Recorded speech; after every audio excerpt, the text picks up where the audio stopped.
ท่านกำลังติดตามรับฟังสถานีวิทยุกระจายเสียงพระพุทธศาสนาแห่งชาติและสังคมคลื่นเพื่อการศึกษาพระพุทธศาสนาและวัฒนธรรมระบบ FM 104.5 เมกะเฮิรตซ์รายการต่อไปเป็นรายการคดีโลกคดีธรรม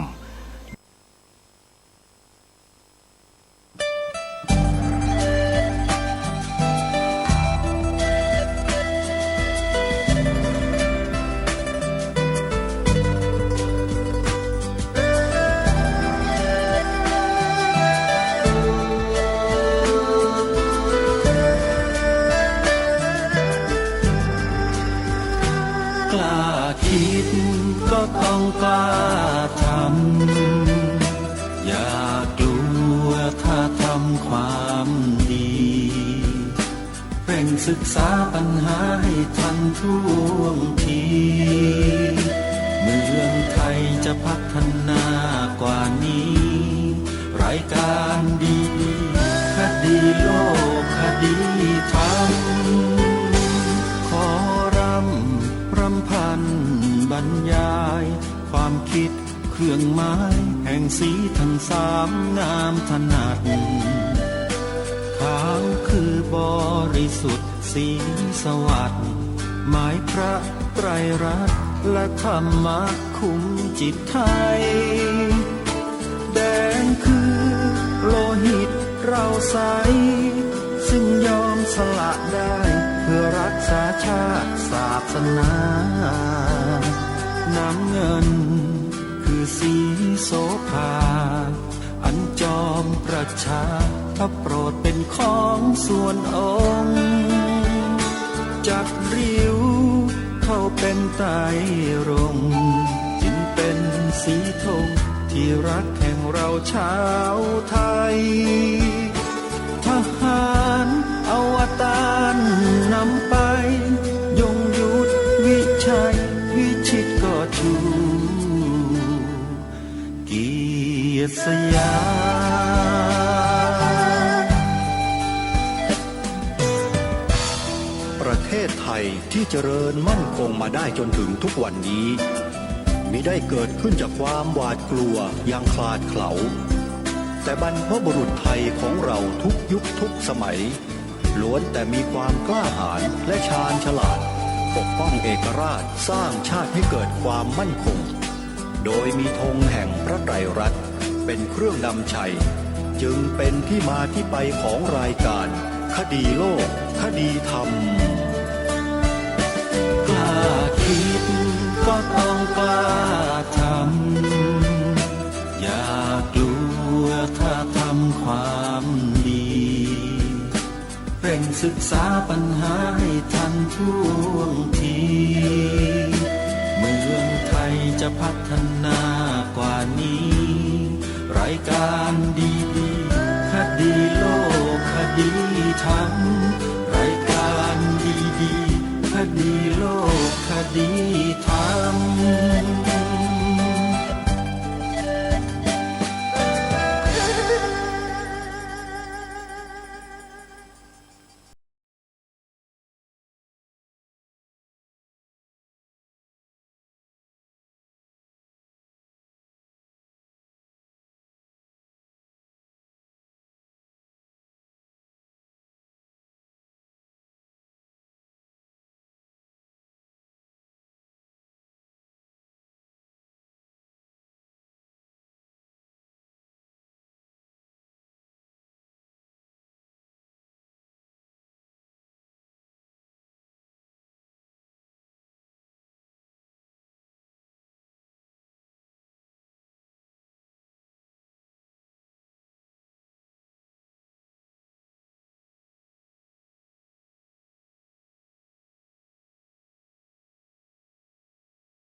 วันแรม12 ค่ำเดือน 4วันนี้ตรงกับวันพุธที่10 มีนาคมพระพุทธศักราช 2564 รายการคดีโลกคดีธรรมมาพบกับท่านผู้ฟังเป็นปกติทุกวันจันทร์ถึงวันศุกร์และวันเสาร์อาทิตย์ทางสถานีวิทยุแห่งนี้ท่านผู้ฟังสามารถดาวน์โหลดแอปพลิเคชันเพื่อติดตามรับฟังรายการนี้ได้เป็นประจำทุกวันแอปพลิเคชันมีชื่อว่าสมาพันธ์สื่อวิทยุพระพุทธศาสนาอาเซียนในแอปพลิเคชันนี้มีสถานีวิทยุพระพุทธศาสนาแห่งชาติคลื่นต่างๆที่ออกอากาศเปิดสาระธรรมะที่ดีๆให้กับท่านทั้งหลายได้สดับรับฟังกันตลอด24ชั่วโมงสถานีวิทยุต่างๆที่ออกอากาศอยู่ในแอปพลิเคชันดังกล่าวนี้นอกจากจะเปิดสาระธรรมะให้แก่พวกเราได้ศึกษาเรียนรู้กันแล้วยังมีกิจกรรมการกุศลให้พวกเราได้บำเพ็ญบุญสร้างบารมีทานกันด้วยเช่นค่ากระแสไฟฟ้าเพื่อบริหารสถานีวิทยุค่าน้ำค่าไฟต่างๆแล้วก็ค่าบริหารจัดการอื่นๆที่สถานีวิทยุแต่ละสถานีต้องมีค่าใช้จ่ายในแต่ละเดือนท่านสามารถที่จะร่วมบุญกับครูบาอาจารย์ของเราได้ในกรณีพิเศษอย่างเช่นวัดหนองกายตำบลสันป่ายางอำเภอแม่แตงจังหวัดเชียงใหม่ก็มีการประกาศเชิญชวนญาติโยมสาธุชนได้ร่วมบุญซื้อที่ดินถวายวัดหนองกายตั้งอยู่ที่ตำบลสันป่ายางอำเภอแม่แตงจังหวัดเชียงใหม่ท่านกำลังขยายเขตวัดออกไปเพื่อที่จะทำเป็นสถานที่ปฏิบัติธรรมให้กับวัดหนองกายใครที่จะร่วมบุญก็สามารถเข้าไปดูรายละเอียดในเพจของวัดหนองกายได้ตลอด24ชั่วโมงแล้วก็ให้ติดต่อรายละเอียดไปตามนั้นวัดศรีอุดมวงศ์ตำบลศรีสงครามอำเภอวังสะพุงจังหวัดเลยวัดนี้ท่านกำลังสร้างอุโบสถณขณะนี้อุโบสถใกล้แล้วเสร็จ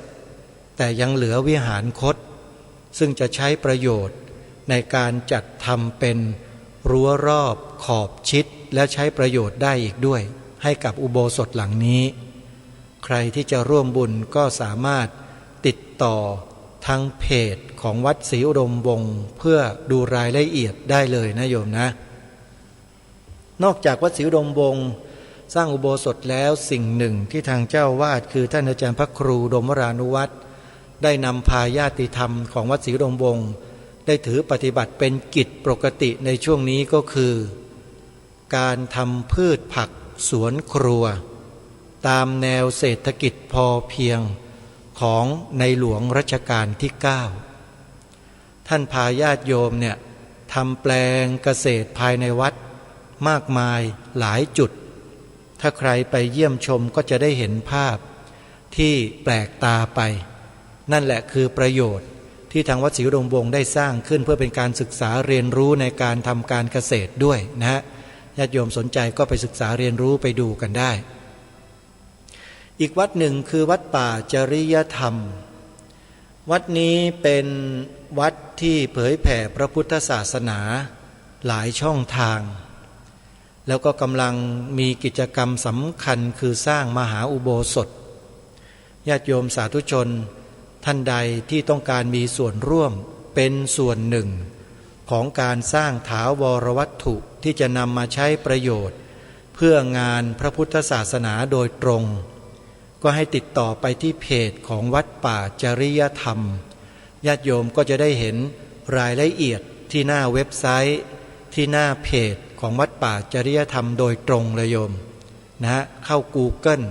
แล้วก็พิมพ์คำว่าวัดป่าจริยธรรมรายละเอียดต่างๆเหล่านั้นก็จะขึ้นมาให้พวกเราได้มีส่วนร่วมกันได้แบบง่ายๆเลยทีเดียวนะอย่าลืมไปร่วมด้วยช่วยกันกิจกรรมอื่นๆที่วัดป่าจริยธรรมได้จัดทำเอาไว้ให้กับสังคมก็มากมายหลายประการไม่ว่าจะเป็นงานอุปสมบทหมู่การจัดปฏิบัติวิปัสสนากรรมฐานการจัดงานปริวาสกรรมการเผยแผ่ธรรมในรูปแบบของการธรรมจาริกคือเดินทางออกไปเผยแผ่ธรรมนอกสถานที่ นั่นก็คือการแสดงธรรมตามหมู่บ้านต่างๆเปิดบ้านฟังธรรมเป็นต้นนี่เป็นกิจที่วัดป่าจะได้ทำถือเป็นหลักในการเผยแผ่พระพุทธศาสนาในทุกช่องทางอย่างที่กล่าวไว้ตอนต้นใครที่ได้ร่วมทำบุญสนับสนุนพระที่ท่านทำงานแบบนี้จะได้ประโยชน์ต่อพระพุทธศาสนาอย่างมากทีเดียวนะโยมนะวัดอารามมงคลตั้งอยู่ที่ตำบลยางตลาดอำเภอยางตลาดจังหวัดกาฬสินธุ์นี่ก็เป็นสถานที่ตั้งสถานีวิทยุพระพุทธศาสนาแห่งชาติประจำจังหวัดกาฬสินธุ์อีกคลื่นหนึ่งที่เผยแผ่พระพุทธศาสนาเป็นปกติโดยเฉพาะวัดอารามมงคลนี้เป็นวัดสำนักเรียนแผนกปริยัติสามัญโยมลูกหลานของญาติโยมที่ไม่มีโอกาสได้ศึกษาต่อในระดับมัธยมนะโยมนะวัดอารามมงคลเปิดโอกาสให้ลูกหลานของเรานั้นได้มาบวชเรียนวุฒิการศึกษาเทียบเท่ากับทางโลกทุกอย่างนะเรียนได้ถึงปริญญาตรีปริญญาโทและปริญญาเอกถ้ามีความสามารถทางวัดก็จะส่งให้เรียนจนจบด้วยใครสนใจที่จะร่วมทำบุญสนับสนุนงานการศึกษาของพระภิกษุสามเณร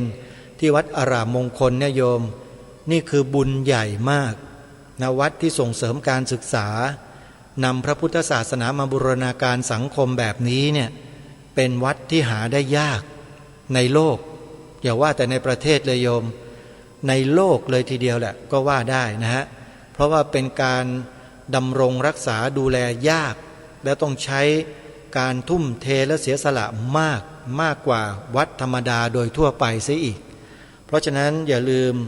ท่านอาจารย์พระครูปริยัติโพธิธรรมเจ้าคณะตำบลยางตลาดเจ้าอาวาสวัดอารามมงคลแห่งนี้รอศรัทธาสาธุชนเข้าไปร่วมสนับสนุนส่งเสริมกันท่านมีแต่กำลังกายกำลังสติปัญญาความสามารถเท่านั้นที่จะบริหารงานพระศาสนาให้เจริญมั่นคงต่อไปได้ญาติโยมก็เป็นแนวหลังคอยสนับสนุนส่งเสริมท่านให้ต่อเนื่องนะโยมนะขออนุโมทนาบุญกับทุกท่านทุกคนวัดบ้านปลาคูนตำบลท่าหาดยาวอำเภอโพนทรายจังหวัด101ก็เช่นเดียวกันวัดนี้มุ่งเน้นการเผยแผ่พระพุทธศาสนาเป็นสำคัญญาติโยมสาธุชนหลายท่านที่ได้ฟังธรรมะฟังครูบาอาจารย์ท่านบรรยายจากวัดบ้านปลาคูนก็จะเกิดความรู้สึกมีศรัทธาในพระพุทธศาสนาอย่างมากยิ่งขึ้นแล้วก็ช่วยกันทำรงรักษากิจกรรมทางพระพุทธศาสนาไว้ในรูปแบบต่างๆซึ่งสถานีวิทยุก็จะมีการประกาศเชิญชวนประชาสัมพันธ์ข่าวสารข้อมูลสิ่งที่เป็นประโยชน์ต่างๆให้กับญาติโยมสาธุชนได้ทราบตลอดเวลาหลวงพ่อเจ้าวาดซึ่งเป็นเจ้าคณะตำบลท่าหาดยาวในปัจจุบันท่านก็กำลังก่อสร้างซุ้มประตูวัดโยมเป็นสัญลักษณ์ของวัดซึ่งตั้งแต่สร้างวัดมาก็เพิ่งจะมีซุ้มประตูครั้งนี้แหละเพื่อที่จะให้เกิดเป็นศักดิ์เป็นศรีแก่วัดบ้านปลาคูนของพวกเราท่านทุกคนใครที่เป็นศิษยานุศิษย์วัดบ้านปลาคูนที่ตำบลท่าหาดยาวอำเภอโพนทรายจังหวัด101ฟังรายการแล้วก็อย่าลืมร่วมสนับสนุนทำบุญส่งเสริมงานเผยแผ่พระศาสนาแล้วก็งานวัดวาอารามของวัดบ้านปลาคูนกันด้วยนะโยมนะก็ร่วมด้วยและช่วยกันส่วนวัดสามชุกอำเภอสามชุกจังหวัดสุพรรณบุรีหลวงพ่อพระครูสุวรรณวิจิตรกำลังสร้างศาลาปฏิบัติธรรมหลังใหม่ใครที่ยังไม่ได้มีโอกาสมีส่วนร่วมบุญกับหลวงพ่อโยมวันที่20ถึงวันที่25มีนาคมนี้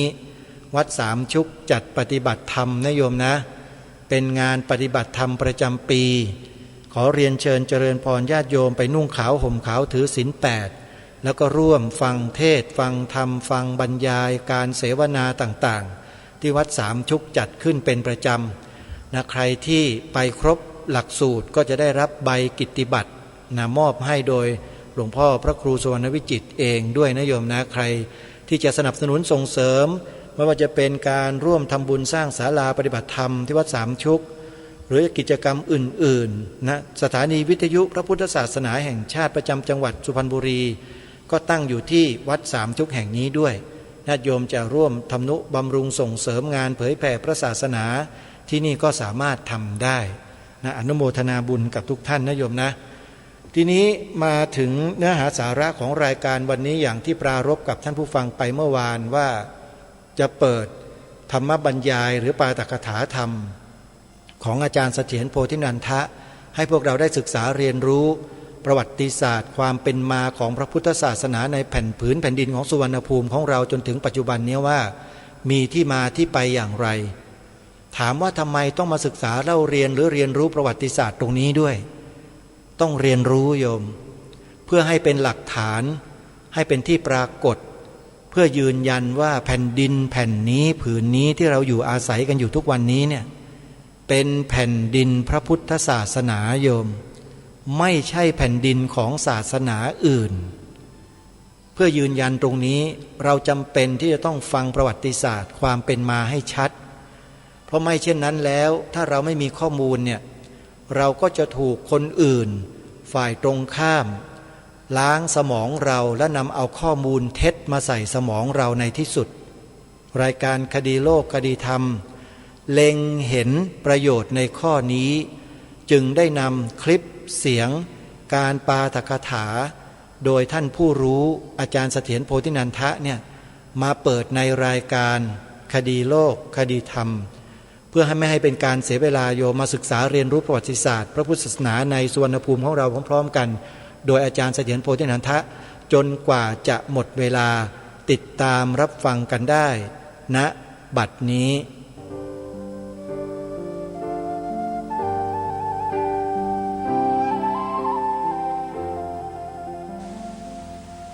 ได้รับลัทธิลังกาวงศ์จากคณะสงฆ์ลังกาวงศ์ซึ่งมาประดิษฐานที่เมืองนครศรีธรรมราชก่อนแต่ขุนรามคำแหงได้ไปนิมนต์คณะสงฆ์แบบลังกาวงศ์จากนครศรีธรรมราชขึ้นมาเป็นอุปชายะที่นครสุโขทัยให้การอุปสมบทบรรดากุลบุตรในเมืองสุโขทัยนี้ลัทธิลังกาวงศ์จึงได้ตั้งมั่นขึ้นในประเทศไทยแต่ทว่าสำหรับทางอาณาจักรล้านนาไทยนั้นยังไม่ปรากฏว่าลัทธิลังกาวงศ์ได้ขึ้นไปถึงต่อมาในรัชสมัยพระมหาธรรมราชาลิไทยซึ่งเป็นพระราชนัดดาของพระขุนรามคำแหงมหาราชพระองค์มีความศรัทธาประสาทะในสมณวงศ์ฝ่ายลังกาเป็นพิเศษถึงกับส่งคณะทูตให้ไปนิมนต์พระสังฆราชสวามีจากลังกาเข้ามาเป็นพระราชอุปัฏฐยาจารย์พระองค์เองก็เสด็จออกบรรเทนเนกขัมมบารมีในสำนักของพระสังฆราชลังกาองค์นี้นี่ก็เป็นปรากฏในหลักฐานทางประวัติศาสตร์ว่าพระมหากษัตริย์ไทยในขณะที่เสวยราชสมบัติอยู่ได้ออกบรรเทนเนกขัมมบารมีเป็นครั้งแรกเท่าที่ปรากฏในประวัติศาสตร์ไทยในการทำครั้งนี้เป็นเหตุให้มีเกิดผลได้หลายทางแก่พุทธจักรในประเทศไทยผลได้ประการที่หนึ่งคือการปฏิบัติพระวินัยของพระสงฆ์ไทยในสมัยนั้นเข้ารูปเข้ารอยเป็นหลักฐานโดยถือเอาลังกาเป็นแม่แบบเพราะว่ามีพระลังกาเดินทางมาเป็นครูบาอาจารย์สั่งสอนศูนย์กลางของคณะสงฆ์ลังกาวงศ์ในเมืองสุโขทัยก็คือวัดป่ามะม่วงซึ่งเป็นวัดตั้งอยู่นอกพระนครออกไปเป็นอารัญญิกวาสเพราะว่าพระสงฆ์ลังกาที่เข้ามาในเมืองสุโขทัยนั้นส่วนมากเป็นพระที่สมาทานธุดงควัตรจึงมีวัตบทเป็นที่เลื่อมใสของพระราชาและประชาชนเป็นอันมากยิ่งกว่าคณะสงฆ์เดิมซึ่งเป็นพวกที่ปฏิบัติย่อหย่อนกว่าพวกมาใหม่คราวนี้ข้าสังฆราชสวามีลังกาองค์นี้ได้มาเผยแผ่ความรู้ทางด้านปริยัติธรรมคณะศิษย์ของท่านซึ่งเป็นพระสงฆ์ไทยก็ได้ถ่ายทอดความรู้อันนี้การศึกษาพระปริยัติธรรมเป็นทางการได้เกิดขึ้นตั้งแต่ครั้งนั้นยกตัวอย่างเช่นว่าพระมหาธรรมราชาลิไทยได้ยกวังขึ้นสำหรับให้พระเรียนหนังสือเท่ากับว่าได้ตั้งโรงเรียนขึ้นครั้งแรกในประเทศไทยเพราะฉะนั้นโรงเรียนหลังแรกในประเทศไทยนั้นไม่ใช่โรงเรียนไหนคือโรงเรียนสอนปริยัติธรรมนั่นเองโดยมีพระเป็นผู้สอนและโรงเรียนนี้ตั้งขึ้นในพระราชวังของกษัตริย์วงศ์พระร่วงด้วยในรัชสมัยพระเจ้าธรรมราชาลิไทยองค์นี้พระเจ้าธรรมราชาลิไทยเองก็ทรงศึกษาความรู้จากพระเถระหลายรูปมีพระเถระสารีบุตรเป็นต้นแล้วก็มีบัณฑิตราชบัณฑิตหลายคนเช่นว่าอุปเสนราชบัณฑิตเป็นต้นจนกระทั่งพระองค์ท่านมีความรอบรู้แตกฉานในภาษามคธสามารถอ่านอัตถกถาฎีกาค้นคว้าได้จนถึงกับได้ทรงพระราชนิพนธ์เตภูมิกถาในภาคภาษาไทย โดยร้อยกรองจากคัมภีร์ต่างๆในภาคภาษาบาลีทั้งอรรถกถาฎีกากว่า30ประกรณ์ด้วยกันเท่าที่ปรากฏในบานแผนกของเตภูมิกถาเล่มนี้เตภูมิกถาเล่มนี้ก็พูดได้อีกอย่างหนึ่งว่าเป็นหนังสือไทยเล่มแรกที่แต่งขึ้นเป็นหลักฐานแล้วก็เป็นหนังสือพุทธศาสนาซึ่งคนไทยแต่งขึ้นเป็นเล่มแรกเหมือนกันเป็นหลักฐานและผู้แต่งนั้นเป็นพระราชามหากษัตริย์ด้วยอันนี้ก็เป็นเกียรติในวงการปริยัติธรรมของเราข้อความในคัมภีร์เล่มนี้ก็พรรณนาเกี่ยวกับกุศลกรรมของสัมสัตว์ที่กระทำไปเป็นเหตุให้ต้องถืออุบัติและถือกำเนิดในภพสามพรรณนาเรื่องภพสามสมเด็จกรมพระยาดำรงราชานุภาพได้เปลี่ยนชื่อเสียใหม่เพื่อให้เป็นอนุสรณ์แก่พระร่วงเจ้าพระองค์นี้โดยให้ชื่อว่าไตรภูมิพระร่วงแต่ชื่อเดิมน่ะคือเตภูมิกถานั่นเองนอกจากนี้แล้วยังเราได้รับศิลปกรรมจากลังกาอีกหลายอย่างเช่นว่าพระพุทธประติมากรรมแล้วก็เรื่องสถาปัตยกรรมมีการก่อสร้างวัดวาอารามและพระสถูปเจดีย์เป็นต้นทางพุทธประติมากรรมนั้นก็สันนิษฐานกันว่าพระพุทธรูปแบบสุโขทัยซึ่งสวยงามจึงกระทั่งยกย่องว่าเป็นแบบคลาสสิกคือเป็นแบบที่มีความศิลปะงดงามมากนั้นเราก็ได้แบบจากพระพุทธสีหิงพระพุทธสีหิงองค์นี้ตามประวัติเดิมก็ว่าทางลังกาเป็นผู้สร้างขึ้นแล้วก็กษัตริย์ในวงพระร่วงเจ้านั้นได้สดับเกียรติคุณของพระพุทธสีหิงจึงได้ไปทูลขออาราธนานิมนต์มาไว้เป็นศรีเมืองสุโขทัยกษัตริย์ลังกาก็ยินยอมให้ด้วยราชมัยตรีอันดีพระพุทธสีหิงองค์นี้แหละบางทีจะเป็นแม่พิมพ์ของประติมากรรมสมัยสุโขทัยแต่คนไทยเรานั้นมีเป็นชาติซึ่งมีสัญลักษณ์เป็นตัวของตัวเองหมายความว่าเราจะเรียนแบบจากใครก็ตามเราก็สามารถมาดัดแปลงให้เป็นแบบฉบับเป็นของเราเองและดีกว่าสิ่งที่เราเรียนแบบมาด้วยยกตัวอย่างเช่นว่าพระลังกาพระพุทธรูปลังกาพอมาถึงเมืองไทยแล้วไทยเราศิลปินไทยก็สามารถดัดแปลงให้มีศิลปะงดงามยิ่งกว่าพระพุทธรูปลังกาเสียเองอันนี้เราจะเห็นได้ว่าสิ่งแตกต่างกับพระพุทธรูปสมัยก่อนหน้าเช่นพระพุทธรูปสมัยเชียงแสนหรือพระพุทธรูปของพวกมอญในสมัยทวาราวดีหรือพระพุทธรูปของพวกขอมในสมัยลพบุรีนั้นข้อแตกต่างก็คือเห็นตัวอย่างง่ายๆคือเปลวรัศมีธรรมดาพระพุทธรูปทวาราวดีพระพุทธรูปแม่ในอินเดียลพบุรียุคต่อยุคไหนไม่มีเปลวรัศมีมีพระเกตุมาลาเป็นเพียงเกตุมาลาขึ้นไปเป็นต่อมขึ้นไปเฉยๆเป็นพุ่มขึ้นไปแล้วก็ถ้าจะมีบ้างก็เป็นรูปวัวตูมอย่างกับพระพุทธรูปสมัยเชียงแสนก่อนหน้าสุโขทัยไม่มีเปลวรัศมีพุ่งสูงขึ้นไปยอดแหลมพอเราสมัยสุโขทัยรับอิทธิพลศิลปะมาจากลังกาพระพุทธรูปลังกาน่ะชอบสร้างมีเปลวรัศมีสูงเปลวรัศมีนี่ก็หมายถึงว่าฉัพพนรังสีนั่นเองต้องการสร้างให้เป็นฉัพพนรังสีจะให้สร้างเป็นแฉกออกจากพระเศียรต่าง6แฉกก็ดูเกะกะไม่งามต่อศิลปะเพราะฉะนั้นศิลปินลังกาจึงคิดแบบใหม่ให้พุ่งเป็นเปลวขึ้นไปแหลมทีเดียวพออยู่เหนือพระเกตุมาลาขึ้นไปอีกทีหนึ่งศิลปินสุโขทัยพอรับพระแบบลังกามาแล้วก็ได้มาดัดแปลงให้เกิดเป็นพระพุทธรูปสุโขทัยขึ้นเป็นพระที่งดงามมากคือดวงพระพักตร์ก็เป็นแบบผลมะตูมแล้วก็สังฆาติก็ยาวมาถึงพระนาภีแล้วก็สังฆาติเป็นแฉกที่เรียกกันว่าเขี้ยวตะขาบแล้วก็พระโสนีก็ตามหรือเวลาพระรัชกาลก็ตามก็อ่อนช้อยงดงามมีลีลาความเคลื่อนไหวราวประหนึ่งว่ามีชีวิตจิตใจอันนี้เป็นจุดเด่นของศิลปะสมัยสุโขทัยซึ่งเรียกกันว่าเป็นศิลปะยุคทองของชนชาติไทยที่เข้ามาตั้งมั่นในรุ่มแม่น้ำเจ้าพระยาแล้วพระพุทธรูปที่มีชื่อเสียงเป็นตัวอย่างแห่งศิลป์อันล้ำเลิศที่บรรพบุรุษของเราได้ผลิตขึ้นเป็นพุทธบูชานั้นก็ยกตัวอย่างได้แก่พระพุทธชินราชที่จังหวัดพิษณุโลกพระพุทธชินสีห์กับพระศรีศาสดา2องค์นี้เราก็ดูได้จาก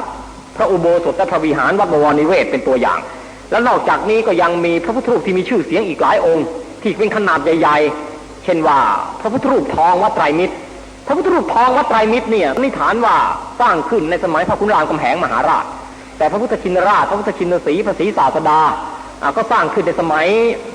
พระมหาธรรมราชาลิไทยซึ่งเป็นพระราชนัดดาการศึกษาพระพุทธศิลป์เหล่านี้เป็นตัวอย่างอันหล่อหลอมจิตใจของชนชาติไทยซึ่งผลิตขึ้นมาเป็นพุทธบูชาเพราะว่าคนที่จะสร้างพระพุทธรูปนั้นคนโบราณเขาสร้างกันด้วยความเคารพผู้ที่บริจาคทรัพย์เพื่อสร้างก็เป็นผู้มีจิตใจละเอียดอ่อน ในช่างที่สร้างก็สร้างด้วยความประทับใจในพุทธคุณมาอย่างดีเลิศแล้วเพราะฉะนั้นจึงได้แกะแม่พิมพ์ออกมาเป็นรูปอันงดงามมีชีวิตจิตใจ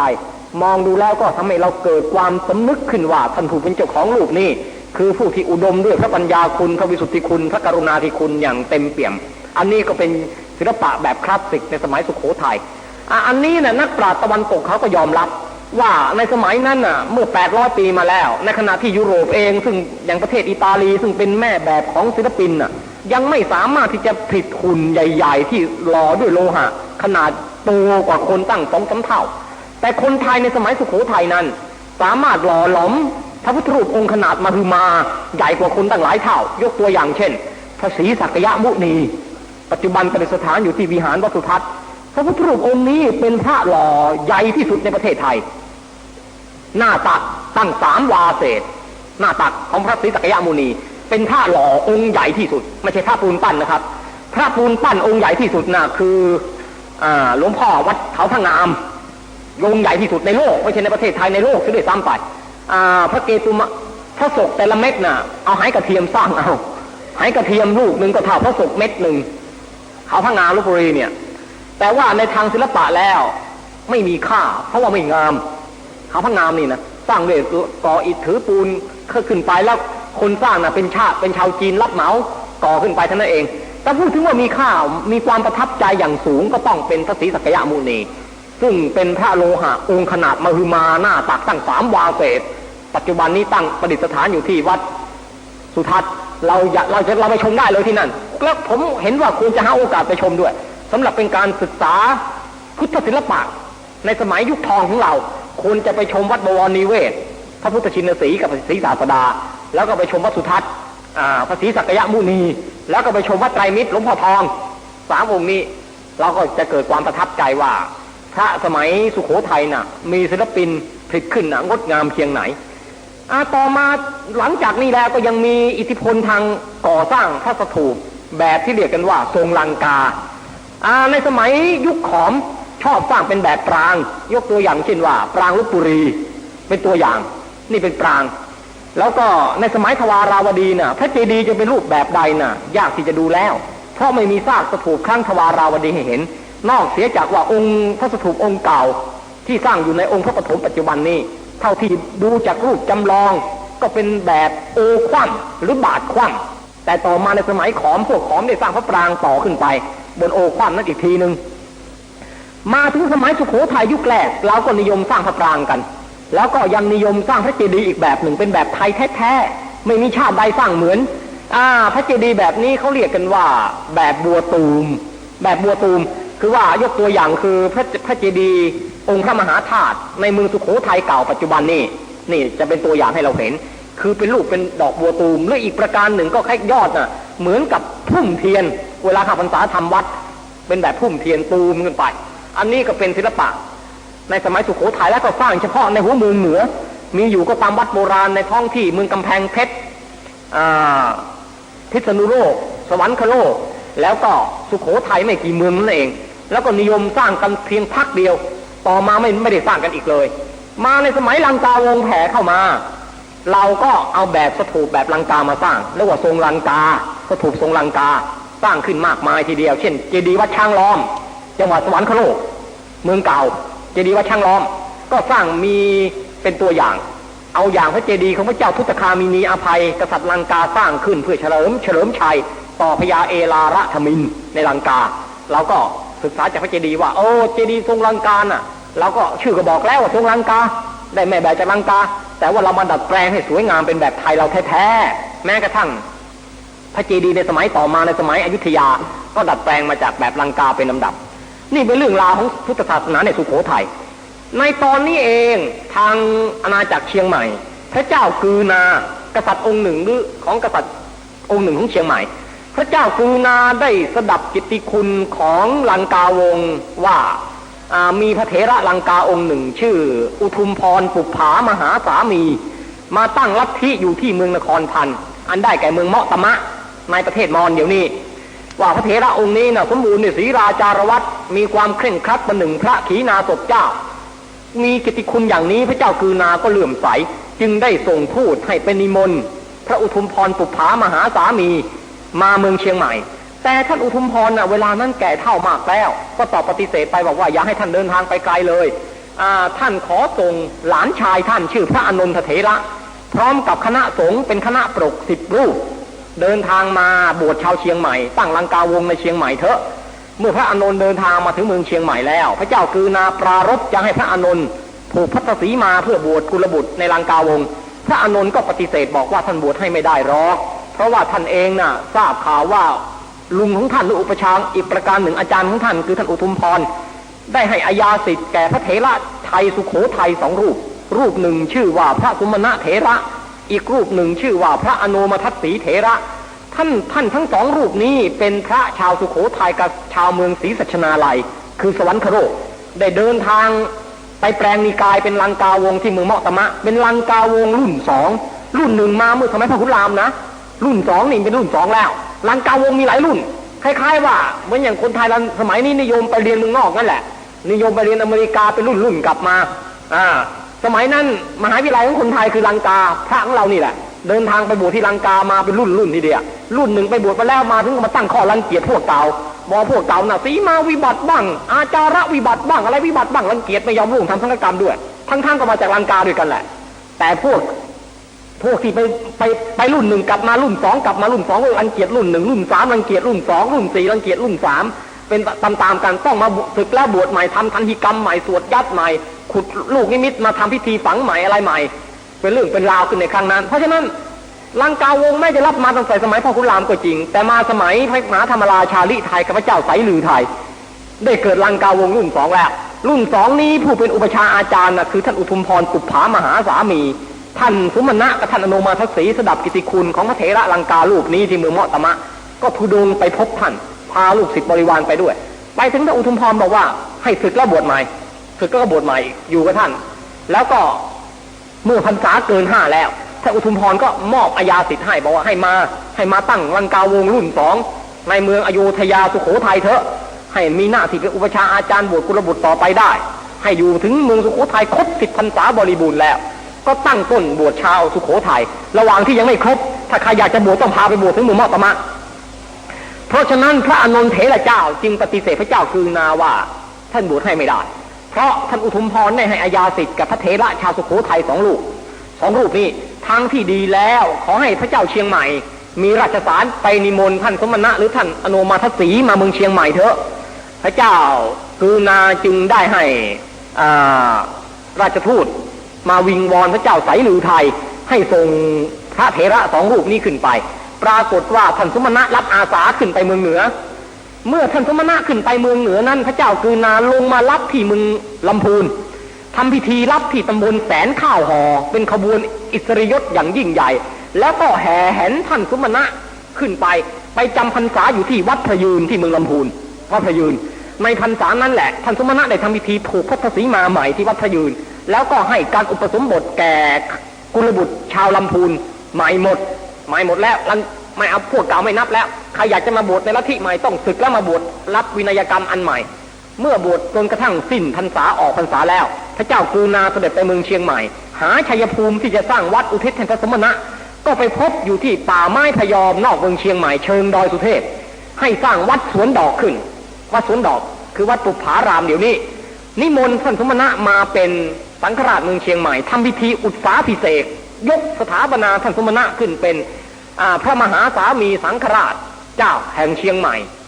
นี่เป็นลังกาวงยุคที่2ที่มาประดิษฐานในประเทศไทยทั้งในสุโขทัยทั้งในเชียงใหม่ทางเชียงใหม่ก็ถือว่ามีท่านสมณะเป็นปุปภาจารย์ต่อมาในสมัยกรุงศรีอยุธยาเมื่อราชอาณาจักรสุโขทัยตั้งมั่นอยู่ได้ราวๆ160 ปีเศษก็เสื่อมสลายลงกลายเป็นจังหวัดหนึ่งในอิทธิพลของอาณาจักรอยุธยากษัตริย์ในสมัยอยุธยานั้นก็ได้ให้รับนับถือพุทธศาสนาแบบลังกาวงที่ติดมาจากสุโขทัยเรื่อยมาจนกระทั่งถึงรัชสมัยรามาธิบดีที่2ต่อเนื่องกันทางเมืองเชียงใหม่ก็ตรงกับแผ่นดินพระเจ้าแสนเมืองมาแล้วก็ต่อเนื่องถึงแผ่นดินพระเจ้าติโลกราชในตอนนี้เองได้เกิดลังกาวงรุ่นที่3ตอนนี้น่ะเกิดจากกิตติศัพท์ว่าทางลังกามีพระเถระอีกชุดหนึ่งเข่งครัดกว่าชุดไหนๆทั้งหมดแล้ว ท่านชุดนี้นะไม่อุปชาอาจารย์เป็นพระที่ว่าพระพลรัตน์ว่าวรรณรัตน์มหาสามีเป็นหัวหน้าสำนักเคร่งครัดมากกิตติศักดิ์อันนี้โด่งดังมาถึงประเทศไทยประเทศพม่าประเทศมอญประเทศเขมรมีพระไทยพระพม่าพระมอญพระเขมรชวนกันลงเรือไปรับการอุปสมบทใหม่ในสำนักท่านพลรัตน์มหาสามีในลังกา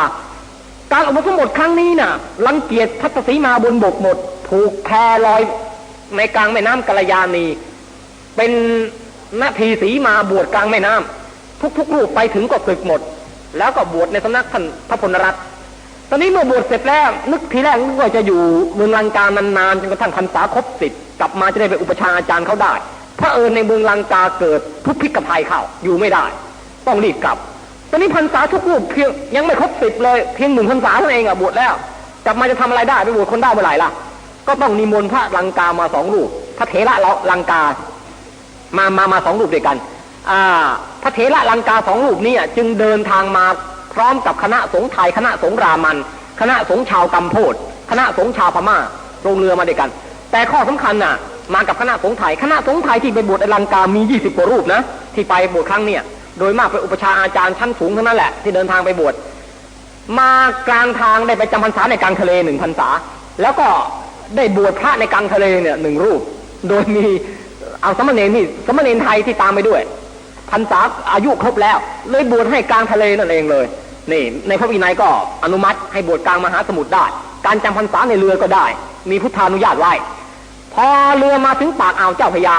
คณะสงฆ์ชุดนี้ก็แยกย้ายกันไปตั้งคณะสงฆ์ใหม่ที่เมืองอยุธยาสุโขทัยชัยนาทนครสวรรค์พิษณุโลกสวรรคโลกแล้วก็ขึ้นไปถึงนครเชียงใหม่ไปถึงก็ไปตั้งข้อรังเกียจพวกลังกาวงชุดเก่าว่าสีมาวิบัติบ้างอะไรต่างๆฉันร่วมทางสังกรรมด้วยไม่ได้พวกอาจาระวิบัติศีลวิบัติทัศสีมาวิบัติกรรมวาจาวิบัติต้องมีเรื่องอยู่ร่วมกันไม่ได้เลยไปตั้งคณะใหม่ที่วัดป่าแดงเชิงดอยสุเทพรัตตวนารามวัดป่าแดงอยู่เชิงดอยสุเทพตอนนี้เมื่อไปตั้งอยู่ในเชิงดอยสุเทพแล้วพระเจ้าพระเอิญตรงกับแผ่นดินพระเจ้าติโลกราชพระเจ้าติโลกราชนั่นน่ะเป็นธรรมิกราชได้อุ้มชูอุปถัมภ์พุทธศาสนาเป็นการใหญ่ได้ทรงสร้างวัดมหาโพธารามเรียกกันว่าวัดเจดีย์7 ยอดเดี๋ยวนี้วัดมหาโพธารามแล้วก็เสด็จออกผนวดมันเพ็ญเนกขัมบารมีในวัดนี้แล้วนอกจากนั้นเมื่อพศ2220ได้กระทำพิธีสังฆายนาเป็นครั้งใหญ่ที่วัดมหาโพธารามนี้เป็นเวลา1 ปีมีพระเถระที่แตกฉานในพระไตรปิฎกจำนวน100 รูปเข้าที่ประชุมและมีราชบัณฑิตช่วยอีกหลายคนด้วยกัน1 ปีจึงสำเร็จภายใต้การบัญชางานของพระธรรมทินมหาเถระซึ่งเป็นเจ้าอาวาสวัดป่าตาลหลวงด้วยว่าตาละวนารามอันเป็นวัดที่พระเจ้าติโลกราชได้อุปถัมภ์สถาปนาขึ้นสำหรับลังกาวงรุ่นที่3นี้ลังกาวงรุ่นนี้ชอบบวชในโบสถ์น้ำทั้งนั้นยกตัวอย่างเช่นว่าไปบวชที่ผูกแพเป็นแพยักษ์ใหญ่กลางแม่น้ำโขงบวชแล้วก็ไปบวชบนเกาะดอนแท่นท่ามกลางนาทีสีมาบรรดาเมืองต่างๆเวลาจะบวชเช่นว่าถ้าแม่น้ำปิงไปผูกแพที่แม่น้ำปิงบวชกลางแม่น้ำปิงมาที่เมืองลำปางไปบวชในกลางแม่น้ำยมนี่บวชอยู่ตามโบสถ์น้ำหมดเพราะฉะนั้นลังกาวงชุดนี้เป็นลังกาวงรุ่นที่3ต่อไปไม่มีอีกแล้วมี3 รุ่นแรกรุ่น2รุ่น3รุ่นด้วยกันเป็น3 คณะรวมเป็นคณะเดียวทางอยุธยาพระเจ้าบรมไตรโลกนาถก็เสด็จออกบำเพ็ญเนกขัมบารมีที่วัดจุฬามณีเมืองพิษณุโลกทรงบำเพ็ญอยู่ถึงเป็นเวลานานถึง8 เดือนปรากฏว่ามีข้าราชการพระญาติวงศ์สานุวงศ์ประชาชนโดยเสด็จพระราชกุศลออกบวชจำนวน 2,000 กว่าคนในเวลานั้น 2,000 กว่าคนนี่เป็นงานอุปสมบทที่ยิ่งใหญ่ในประวัติศาสตร์แต่ว่าทางเมืองเหนือเขาก็ไม่แพ้เหมือนกันนะทางเมืองเหนือพระเจ้าติโลกปนัดดาธิราชหรือเรียกกันว่าพระรัตนราชกุมารหรือเรียกกันว่าพระยอดเมืองแก้วพระเมืองแก้วองค์นี้ได้ทำพิธีบวชพระท่ามกลางแม่น้ำโขงโดยนาทีสีมาที่เกาะดอนแท่นหน้าเมืองเชียงแสนจำนวน1,000 กว่ารูปมากมายก่ายกองบวชกันที1,000 กว่าอันนี้เป็นเรื่องการบวชครั้งใหญ่เป็นประวัติการยกเว้นเสียแต่การบวชเมื่อ25 ศตวรรษรัฐบาลเป็นเจ้าภาพบวช 2,500 นะอันนี้เป็นครั้งนี้เป็นวาระในประวัติศาสตร์นับตั้งแต่นั้นมาพุทธศาสนาในประเทศไทยประเทศพม่าประเทศมอญก็เรียกว่าสืบสายเดียวกัน เพราะมีอุปชาอยู่ที่ลังกาเหมือนกันเป็นลังกาวงหมดเลยถ้าจะว่าไปแล้วในลังกาวงหมดตลอดสมัยสำหรับในประเทศพม่านั้นน่ะก็มีเรื่องสำคัญที่ควรจะกล่าวคือพระเจ้าธรรมเจดีย์สีติปิฎกธรพระเจ้าธรรมเจดีย์สีติปิฎกธรน่ะมีประวัติว่าเดิมเป็นปรริญญาอยู่ที่วัดศรีปรางในเมืองนครหงสาวดีแล้วก็โยอุปถาท่านน่ะเป็นพระแม่เจ้าอยู่หัวเชงสอบูกษัตริยานีแห่งหงสาวดีนครแต่พระเอิญนางเจ้าแม่เจ้าอยู่หัวเชงสอบูองค์นี้ถูกส่งไปอภิเษกสมรสกับกษัตริย์อังวะเมื่อไปถึงเจ้าบ่าวตายพระเจ้าอังวะตายก็เลยตกเป็นม่ายยังไม่ทันจะแต่งงานก็ม่ายเขาเลี้ยงไว้ในพระราชวังพระเจ้าธรรมเจดีย์เมื่อยังเป็นปรริญญาอยู่รู้ข่าวก็ลักลอบขึ้นไปเมืองอังวะแล้วก็ปลอมแปลงตัวเข้าไปลักพาพระนางเชงสอบูหนีจากเมืองอังวะลงมาอยู่เมืองหงสาวดีเพื่อลักพาพระนางเชงสอบูลงมาแล้วก็มีความรังเกียจในตัวเองว่าศีลวิบัติแล้วเพราะว่าเราไปลักพาคนเขาหนีมาอันนี้ก็ดีว่าไม่ควรแก่สมณะสารูปพระนางเชงสอบูก็ไม่มีลูกชายจะสืบสกุลวงศ์มีแต่ลูกผู้หญิงก็ขอร้องบอกว่าให้ศึกเถอะศึกมาแต่งงานกับลูกสาวแล้วจะได้เป็นรัชทายาทปกครองอาณาจักรมอญต่อไปพระเจ้าธรรมเจดีย์องค์นี้ก็เลยศึกมาก็ได้ตำแหน่งรัชทายาทเมื่อเสวยราชแล้วก็ปรากฏนามว่าธรรมเจดีย์สีติปิฎกธรเพราะพระองค์แตกฉานในพระไตรปิฎกมามากเวลานั้นพระเจ้าธรรมเจดีย์ก็มีความรู้สึกเห็นว่าคณะสงฆ์ในประเทศพม่ากับประเทศมอญนั้นแตกกันเป็น6 คณะ6 นิกายพวกง่ายๆทางที่ดีแล้ว6 นิกายนี้ควรจะสึกหมดและไปบวชที่ลังกาอุปชาคนเดียวกันให้บรรดาเจ้าคณะทั้ง6 นิกายเนี่ยไปบวชที่ลังกาไปศึกที่ลังกาแล้วไปบวชกันในสำนักพระพลรัตน์มหาสวามีกลับมาแล้วจะได้เป็นอันหนึ่งอันเดียวกันไม่ต้องแบ่งเป็น6 คณะแล้วจะไปบังคับให้มาศึกกันในเมืองมอญไม่ได้หรอกจะศึกก็ไปศึกกันที่ลังกาแล้วไปบวชใหม่ในอุปชาเดียวกันเลยรู้แล้วรอดกันว่างั้นก็ขอร้องกับพวกเจ้าคณะนิกายทั้ง6เจ้าคณะนิกายทั้ง6ก็เห็นด้วยบอกว่าควรเพราะว่ารู้ข่าวว่าทางลังกามีสำนักพิเศษเกิดขึ้นอย่างที่ว่ามานี่แหละพระเจ้าธรรมเจดีย์จึงได้ส่งเรือหลวงไป2 ลำแล้วก็มีทูตไป2 คณะนำพระมอญชุดนี้ไปลังกา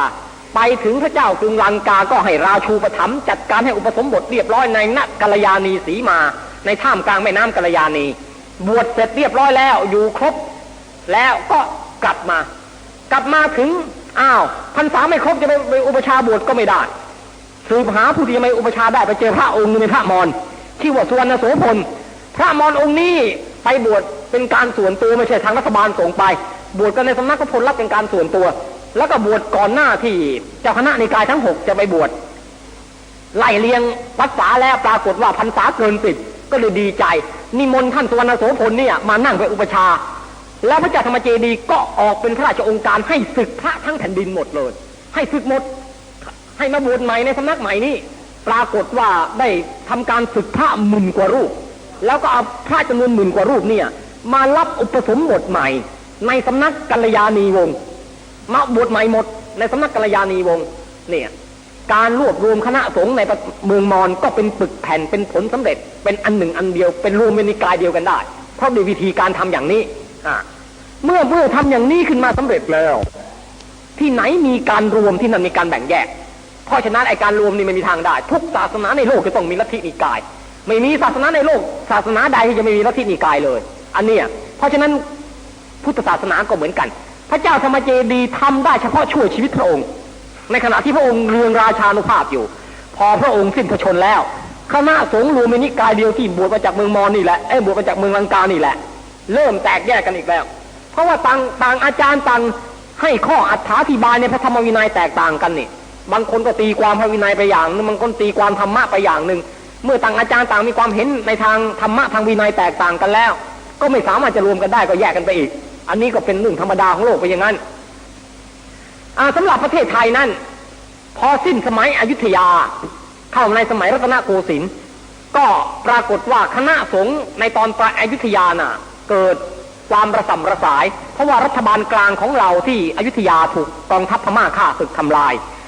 เพราะฉะนั้นในขณะที่เกิดระส่ำระสายนี่แหละก็เกี่ยวกับคณะสงฆ์เฉพาะในภาคกลางหรอกที่ได้เกิดความระส่ำระสายขึ้นคณะสงฆ์ในภาคกลางนะครับ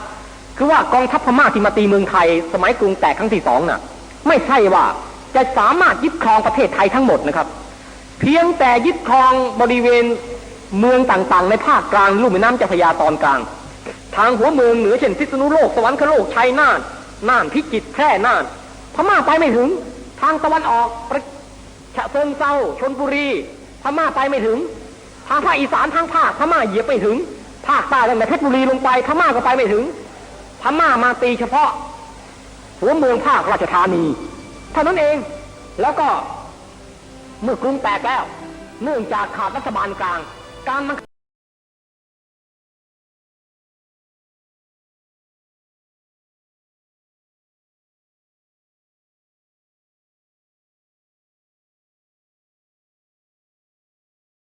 สาธุชนทั้งหลายที่ฟังไปนั้นเป็นการปาฐกถาโดยอาจารย์เสถียรโพธินันทะเรื่องพระพุทธศาสนาในสุวรรณภูมิซึ่งเราก็ทราบมาโดยลำดับนะฮะว่าพระสงฆ์ที่มาเผยแผ่พระศาสนามาบวชกุลบุตรในแผ่นดินสุวรรณภูมิเป็นต้นมาจนกระทั่งถึงปัจจุบันเนี่ยโยมก็คือพระสงฆ์ลังกาวงศ์ของประเทศศรีลังกานั่นเองเพราะฉะนั้นประเทศศรีลังกากับประเทศไทยของเราจึงมีสายสัมพันธ์กันมาช้านานมากโดยเฉพาะเรื่องของพระพุทธศาสนาถึงอย่างไรก็ตามสายสัมพันธ์ดังกล่าวจะเป็นอย่างไรไม่สำคัญเท่ากับว่าเราจะสามารถรักษาพระศาสนาของแผ่นดินของเราไว้ได้หรือไม่ในปัจจุบันและอนาคตและทุกอย่างขึ้นอยู่กับอะไรอย่างไรเดี๋ยวครั้งต่อไปในวันพรุ่งนี้นะฮะอาจารย์เสถียรจะได้มาปรารภถึงพระพุทธศาสนาในช่วงปลายกรุงศรีอยุธยาและก็กรุงรัตนโกสินทร์สืบเนื่องกันมาโดยลำดับแล้วลองมาฟังกันดูซิว่าพอถึงยุคนี้แล้วความเปลี่ยนแปลงมันเป็นไปในทิศทางใดแล้วหนทางที่จะสืบสารกันต่อไปนั้นจะต้องทำกันอย่างไรวันนี้เวลาของรายการหมดไว้พบกันใหม่ในวันพรุ่งนี้ขอความสุข